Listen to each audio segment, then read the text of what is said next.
Narcotics control bureau आता Pune drugs प्रकरणाचा तपास करणार आहे। महत्त्वाची बातमी आपण पाहतोय।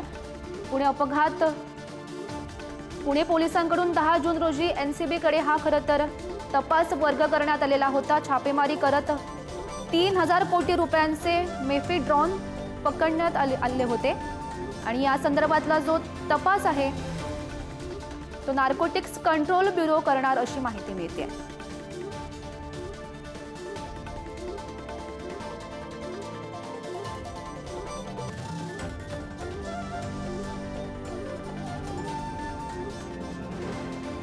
पुणे पोलिसांकडून 10 जून रोजी एनसीबी कडे हा तपास वर्ग करण्यात आलेला होता। छापेमारी करत 3000 कोटी रुपयांचे मेफेड्रॉन पकडण्यात आलेले होते आणि नार्कोटिक्स कंट्रोल ब्युरो आता हा प्रकरणाचा आहे तो तपास करणार अशी माहिती मिळते।